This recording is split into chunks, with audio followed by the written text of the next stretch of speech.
I'd rather compete with Jeff Bezos than Joe Blogs.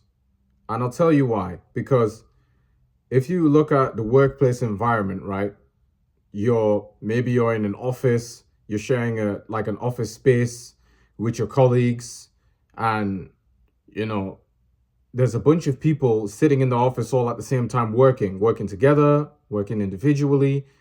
Um, and you turn around, you're talking to your colleagues, and say that you're working like in the insurance sector or something like that, and you're trying to make sales, right? You're setting up policies with customers, laying down legislation, trying to find the best option for the customer, whilst also helping the business to profit, so that you can receive additional back ends off of the earnings or revenue or from that sale, right? It'll go directly into your wage for the end of the month. And you know, if you're competing with Joe Blogs, who's your colleague, you'll be talking about how many sales you're making and how much that's contributing towards how much you make in a year. Going back and forth with ideas on how to get promoted within the company itself, and y'all are collaborating. But not only that, in that collaboration, there's a sense of competition there. Um, and at first, it may seem friendly, but over time, when one person starts to outshine or outprogress the other, because time will always reveal these things. Because if you start working with each other on the same day, you're hired on the same day, say you start working at a company on the same day, but then after a year, 2 years, um, there will be, in fact, a difference to one of y'all's wages, right? And who's earning more over time, even if you start on the same earnings amount, because there's a sales aspect which contributes towards um, your full earnings at the end of the year. Um, After tax or before tax, it doesn't really matter, to be honest. I'm not going to specify whether it's after or before tax, but the point is that you're competing with your blogs now. Both of y'all started out on 50K a year, you know, but at some point you start earning maybe like, I don't know, 65K a year after sales and stuff like that, or made, and then maybe he's earning 55K a year, and then so now what started off as like camaraderie now became competition, you know, and it or conflict, and the reason for this is because y'all are competing in a limited environment. It's like when you're working under a billionaire or a millionaire, someone who owns, a successful company, and you're employed by that employer, it's like there's only so far you can go. You're earning, 50K or whatever. You can earn anywhere between, like, a high paying job is anywhere between, in the UK at least, and probably is, for the US as well, anywhere between like £50,000 a year to £200,000, let's say. So, it's a good margin. It's, well, or decent margin, I should say, to be earning in. But really, it only accounts for one person, because, I mean, after, say that that's, say that that's, before tax, right? You're earning like up to 200K before tax. It's not 200K anymore. When you're getting taxed directly by the government, then it's, I don't know, the VAT works out to be like maybe 37.5% or something like that. They're going to take something like, so um the maths is a bit shaky behind it, but maybe you'd be left with like 150K. 50K is gone, goes to the government, uh and you're left with like maybe three quarters of your wage. But it's like,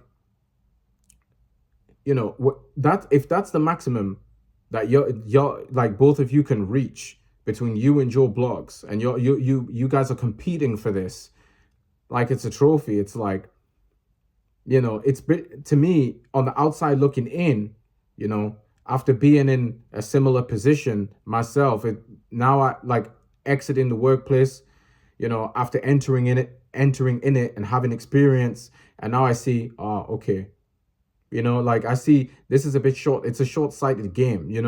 I'd rather be competing with Jeff Bezos, because you might say, why would you rather compete with a billionaire? What do you have to gain competing with Jeff Bezos, who is one of the richest men, if not the richest man in the world? Well, I'll tell you, it's because um there's no limits, and the reason for that is because the earning potential is it's not capped. And if I'm to set up a business over time, I could earn far more than 50,000 a year up to 200,000 a year. Like, that's really small in the business world. And again, it's proven by Jeff Bezos himself with the success of Amazon and maybe other companies he has, mainly Amazon though, which is what's given his notoriety and visibility of today, and for the foreseeable future. And so I look at Amazon and I get inspired. I don't look at Amazon and get overwhelmed like the average person might. And I can see why, but to me, it's like, okay, how can I, use this inspiration, whether it's a little bit of jealousy that I have mixed in with also admiration? How can I use this to be creative? Like, it gives me creativity, And then I'm like, okay, I can use this, set up my own business. I can, import products, sell them. I can find my price point within the market, find what people actually want to buy, and then take the profits from that once the sale is complete, and then the revenue is calculated. You know what I'm saying? Basically, just being an entrepreneur and setting my sights higher and not limiting myself, um, because I think people suffer from self suppression. So um, they'll limit themselves to just trying to get a promotion in the workplace and trying to make their bosses happy. And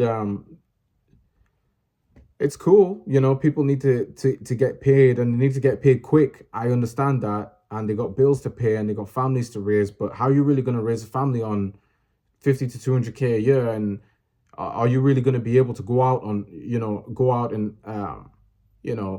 take your wife and your couple of kids, let's say at least two kids, on holiday 4 times a year, without getting fired? Like, I don't see how you're really going to be able to do that. And these things cost money as well. Not only do they require time, obviously, but they cost a lot of money too. How are you going to fit that money into those holidays, paying for the whole all of the overheads that come with it, whilst keeping up with the bills back home, on a multitude of times per year? That's tough. And it's tough. It's even more tough to do when you work in a corporate job that kind of has like these salary limitations, and these crumbs that they're feeding you, whilst on the back end of the crumbs that you receive, the millionaires and billionaires that own and run these businesses are getting to the cake and you're getting the crumbs. And I just had to realize, like, I deserve a cake too. I'm a human being on this earth. If someone else is a human being on this earth who has a cake, why can't I also get a cake? And that's kind of what I'm aiming for. That's kind of the way I look at life now. And so that's, yeah, exactly. It's what I'm aiming for. And, these things, they take time. But the sweat equity I can put in my youth now is something I won't be able to buy back. And so I'm just disciplining myself towards doing that so that I can maybe one day eventually achieve it. And it's possible I won't. And I'm okay with that, because I'd rather live true to, you know, the life that that I desire than to not do that. It makes me more uncomfortable actually to not do that and conform to the average flow and form of performance within society and at large.